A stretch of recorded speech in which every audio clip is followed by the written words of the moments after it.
Boa noite à igreja, a paz do Senhor, amém.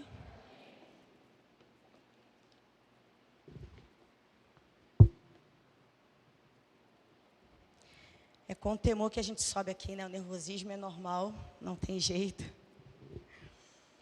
O Senhor sabe de todas as coisas. E eu creio que o Senhor vai trabalhar em cada coração nessa noite, como Ele trabalhou no meu coração. Né, pastor? Não era nem para estar pregando, né? Que eu conversei com o pastor. Falei, pastor, eu vou precisar esse ano, não vou participar. Né? Que Deus venha tratar no meu coração. Só que quando a gente faz planos, né? E a gente às vezes, faz planos, mas Deus tem outros. E às vezes a gente estipula tempo, estipula prazo, mas Deus falou comigo, não é o teu tempo. Quem disse que é teu tempo de parar?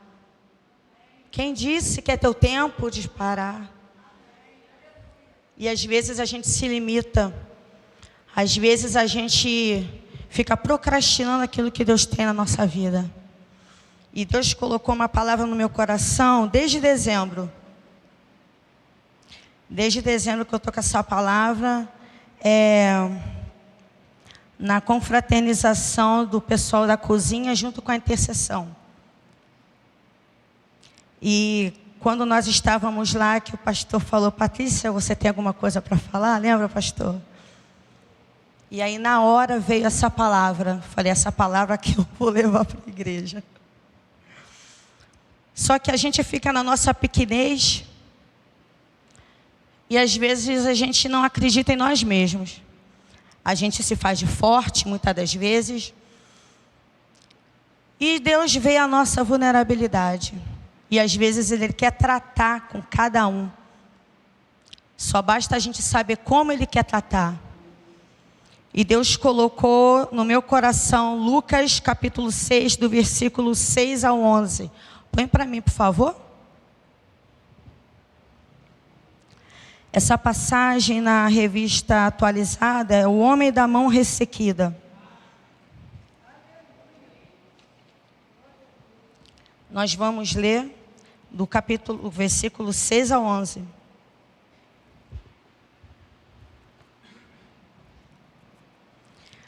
Aconteceu que, em outro sábado, Jesus entrou na sinagoga e começou a ensinar. Estava ali um homem que tinha a mão direita ressequida. Os escribas e os fariseus observavam Jesus, procurando ver se ele faria uma cura no sábado, a fim de acharem de que o acusar. Mas Jesus, conhecendo os pensamentos deles, disse ao homem da mão ressequida, levante-se e venha para o meio. E ele, levantando-se, ficou em pé.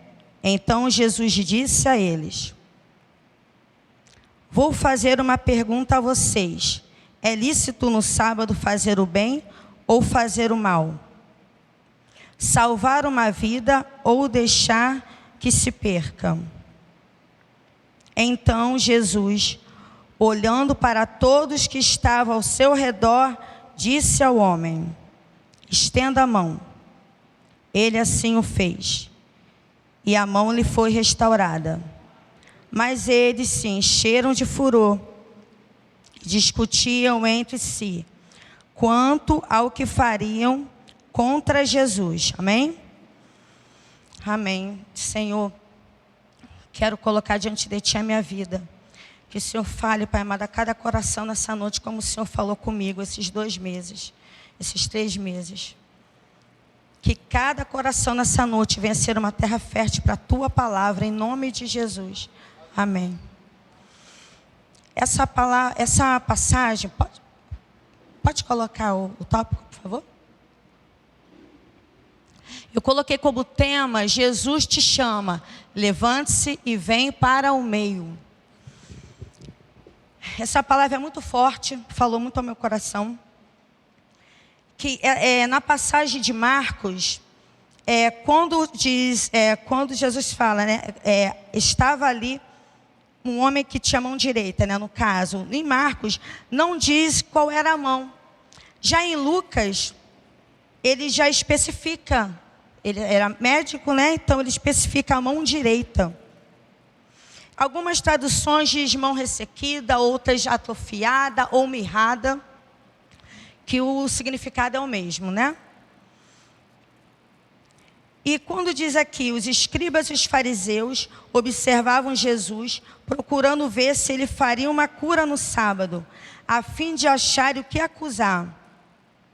Mas Jesus, conhecendo os pensamentos deles, disse ao homem da mão ressequida: levante-se e venha para o meio. Vou dar uma paradinha aqui, que eu fiz aqui algumas anotações. Dá licença, só.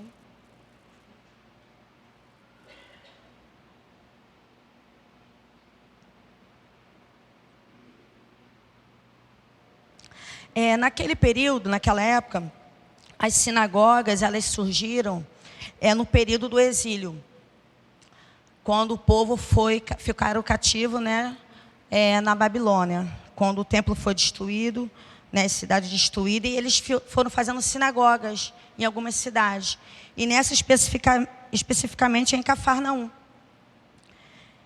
E logo no início diz assim, olha, aconteceu que em outro sábado. Se diz em outro sábado, dá para a gente entender que Jesus esteve no sábado anterior.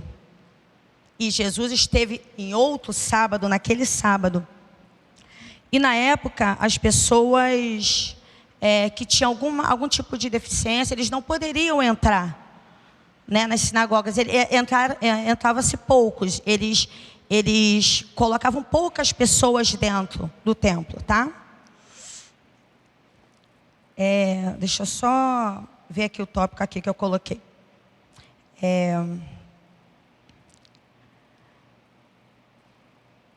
Nas sinagogas, eles se reuniam para louvar, para adorar e para ouvir as escrituras, né, a Torá.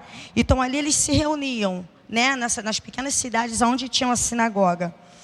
E a palavra ressequida, mirrada, né? Aquele homem, alguns estudiosos dizem que ele se acidentou no trabalho braçal. Alguns estudos dizem que ele era um voluntário, no caso que trabalhava na obra, na construção, né, do templo, no caso um pedreiro. Outros estudos dizem que ele era um sacerdote que foi ajudar na obra. Né? Então, né, há esses dois tipos de tese, né, de estudos. Mas o que me chamou a atenção é que, com relação à mão direita, a mão direita, biblicamente, diz autoridade, diz governo, poder. Né? Quando a gente machuca uma mão, um braço, é difícil quem é destro fazer alguma coisa com a mão, né? Com a mão canhota, não consegue. Eu, particularmente, eu não consigo. E, especificamente, aqui está dizendo que era a mão direita. Então, algo atrapalhava, algo deixava aquele homem limitado. E aqui na palavra diz que ele estava o quê? Ele estava num canto. Aqui no versículo... Aqui no versículo 8, mas Jesus, conhecendo os pensamentos deles, disse ao homem da mão ressequida: levante-se e venha para o meio. Aqui nós temos algumas ações, né? Aquele homem, ele estava no canto, ele se sentia provavelmente à margem, porque ele estava debilitado de uma forma, né? De uma certa forma. E Jesus, ele dá uma ordem para ele, para se levantar, para se reerguer. E às vezes é dessa forma que Deus fala conosco. Foi assim que Deus falou comigo, né? No novembro, dezembro, eu estava muito sobrecarregada dos serviços, né? Me deu uma estafa no serviço. E ali eu vi que eu precisava dar uma parada, eu precisava cuidar da minha saúde, eu precisava cuidar, me restabelecer novamente. E Deus me deu essa passagem. Que muitas das vezes a gente tem um coração até disposto para fazer a obra do Senhor. Mas algo em nós, acaba nos limitando. E Jesus viu o coração daquele homem. Ele estava ali, quietinho no cantinho dele. Só que Deus viu. Deus nos vê. Fala para o seu irmão do lado. Deus te vê. Às vezes, as pessoas que estão do nosso lado, muitas das vezes não sabem o que a gente está passando. A gente vem para a igreja, a gente louva, a gente canta, a gente sorri, a gente fala como aquela mulher quando ela estava com problema com o filho dela morto, vai tudo bem? E ela dizia o quê? Vai tudo bem. E quantas das vezes a gente também faz assim? Vai tudo bem? Vai tudo bem, amém. Tem que ser, né? É dessa forma que a gente tem que se retratar. Porque a gente não pode ficar ali querendo... Eu vi isso numa pregação e isso me mexeu muito, falou muito comigo. Muitas das vezes a gente quer ficar lambendo as nossas feridas. E não é isso que Deus quer. Quanto mais a gente fica ali remoendo alguma coisa, algo que te limita, algo que te paralisa. Porque muitas das vezes problemas, algo que acontece, tenta nos paralisar. E era isso que estava acontecendo comigo. Era uma tristeza muito grande, que eu não entendia o porquê. Eu não entendia o porquê que eu estava vendo uma tristeza muito grande no meu coração. Até mesmo eu não conseguir estar fazendo a obra do Senhor com tanto amor. E eu vi que a minha mente não estava boa. E quando diz aqui que o Senhor o chama, aqui diz aqui no finalzinho do 8, levante-se e venha para o meio. E ele, o homem da mão ressequida, né? Levantando-se, ficou em pé. Então Jesus disse a eles, vou dar uma paradinha aqui. A partir da ordem que Jesus deu para aquele homem, ele se levantou e ficou de pé.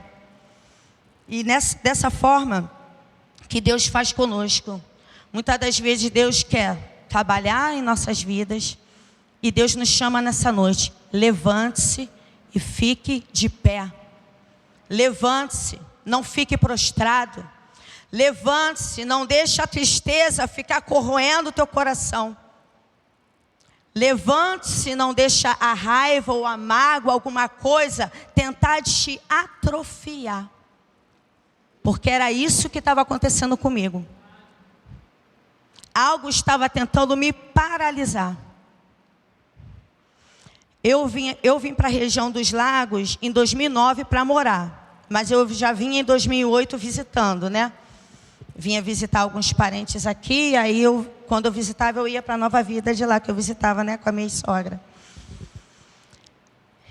E antes de eu vir morar aqui, que eu já vinha visitar aqui em 2009, eu lembro que eu vim visitar em 2008. Eu lembro que lá por volta de 2008, finalzinho de 2007, numa oração que teve lá em casa, e aí uma pessoa de Deus falou comigo assim: ô irmã Patrícia, eu vejo você, o inimigo está tentando te paralisar. Eu vejo as suas pernas engessadas. Eu vi as suas duas pernas engessadas, mas não era algo físico, mas era algo espiritual.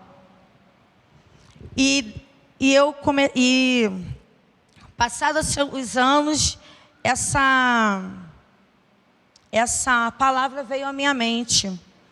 E muitas das vezes é isso que o inimigo tenta fazer conosco. Tenta nos paralisar. Só que aqui quando Jesus fala para ele, levante-se e venha para o meio, e ele se levantou e ficou de pé.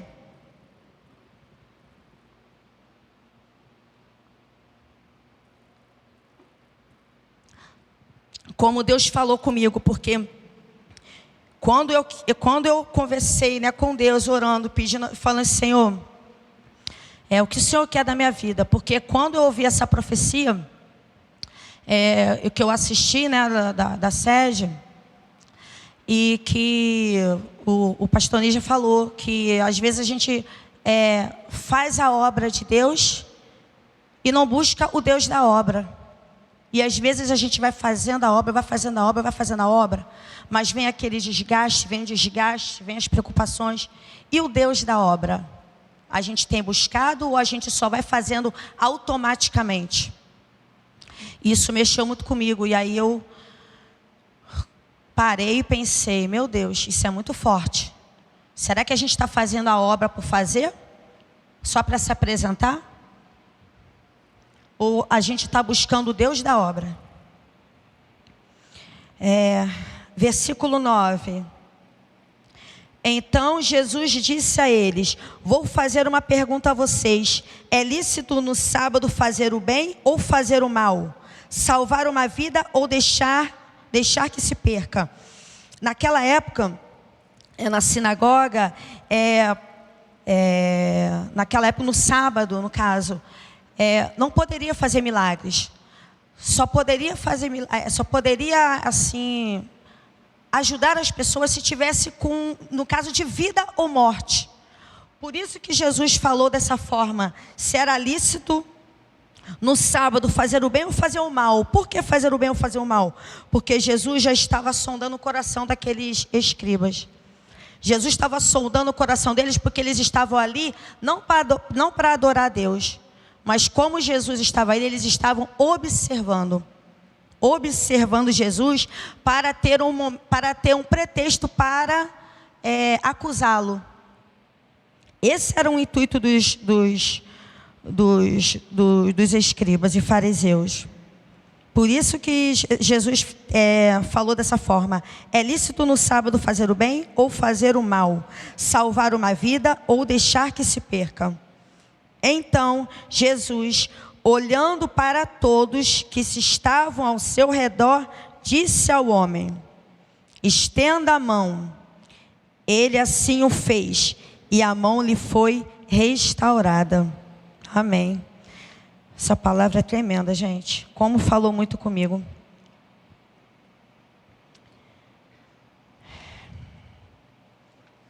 Quando Jesus chama aquele homem para o meio, ele não quis envergonhá-lo, de forma nenhuma.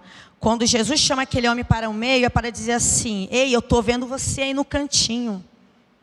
Você está aí quietinho, você foi ferido, você foi magoado, você está com a tua mão atrofiada. Mas não é desse estado que você vai sair. Então eu creio que hoje, de alguma forma, não física, mas espiritual, emocional, que nessa noite nós viemos sair daqui, não da forma que entramos, com algo na nossa vida paralisada, mas que a gente venha sair daqui com a certeza que Jesus está nos convidando nessa noite a vir para o meio. Não é para o meio para se aparecer, não é isso. O meio aqui é para mostrar: ei, venha para o centro da minha vontade. Porque quando eu pensei em parar um pouco, porque eu pensei assim: não, eu preciso descansar. É louvável, é louvável. Deus sabe como eu estava. Deus sabe como eu estava mentalmente e emocionalmente no final do ano passado. E Deus chama aquele homem para o meio. Não para envergonhá-lo, mas para dizer: ei, eu te vi. Você não está esquecido aí no cantinho. Você está aí no cantinho, mas eu ainda vou te usar. Amém, igreja?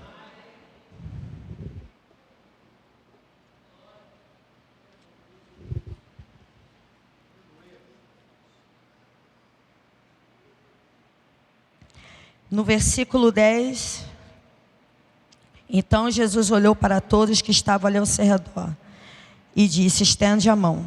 E a mão ficou restaurada. A palavra restauração, no dicionário está aqui: restaurar, ato ou efeito de restauro, reparo, conserto ou coisa desgastada pelo uso. Biblicamente, eu anotei aqui, já a palavra restaurar, biblicamente, significa trazer algo de volta ao seu estado original ou a um estado melhorado, é um conceito central da fé cristã, que promete renovação e esperança. Põe para mim, por favor, o 1 Pedro 5,10, por favor. Põe, Manu, por favor. 1 Pedro 5,10 diz assim: e o Deus de toda a graça, que em Cristo os chamou à sua eterna glória, depois de vocês terem sofrido por um pouco, Ele mesmo irá aperfeiçoar, firmar, fortificar e fundamentar vocês. Amém. Tremendo, né, igreja? Põe para mim também Jeremias 31, 25, por favor.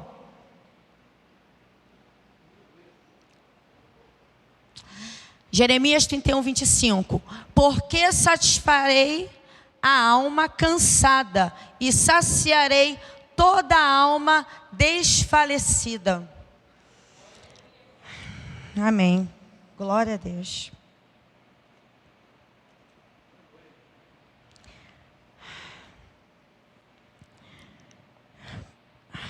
Até aqui, pessoal, essa passagem que diz aqui sobre restauração. Eu creio que nessa noite, vocês não vieram aqui à toa. Foi o Senhor que convidou vocês. Foi o próprio Espírito Santo que chamou cada um de vocês. E os que estão ouvindo também em casa. Se você estiver se sentindo dessa forma, cansado, desgastado, estafado, alguma área da sua vida que você está debilitado, que você acha que não tem mais jeito, que ninguém está te vendo, você entra e sai, pode até ser. Mas o Deus que tudo vê, vê você. No seu cantinho, na sua casa, quando você vem para a igreja, é Deus que nos vê. E é Ele quem nos restaura, é Ele que nos coloca de pé todos os dias, amém?